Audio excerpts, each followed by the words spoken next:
হয়ে গেছে, এখন খেলাধুলা বন্ধ কর। বাবা, আমি স্কুলের ফিস দিতে পারিনি, টিচার আমাকে খুব বকাবকি করে। আরে বলে দিস না, দীপাবলির দিন প্রদীপ বিক্রি করে টাকা দিয়ে দেব। ভাই, আমি কিছু প্রদীপ নিতে এসেছি। হ্যাঁ ভাই, আপনি দাঁড়ান, এখনই দিচ্ছি। ভাই, প্রদীপ কত করে বিক্রি করছো? 100 টাকায় 150টা দিচ্ছি।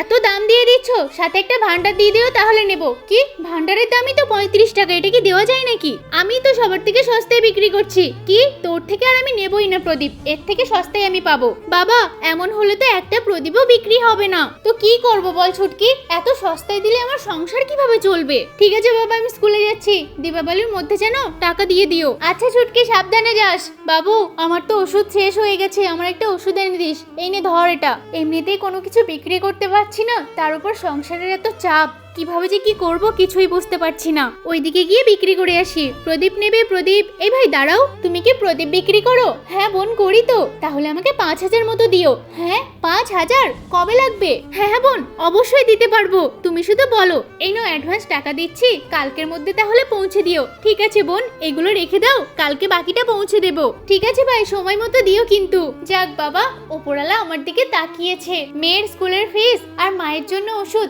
আজকেই নিয়ে আসবো। আজকে যে আমার কি আনন্দ হচ্ছে। বোন, বাড়ি আছো? এই তো ভাই।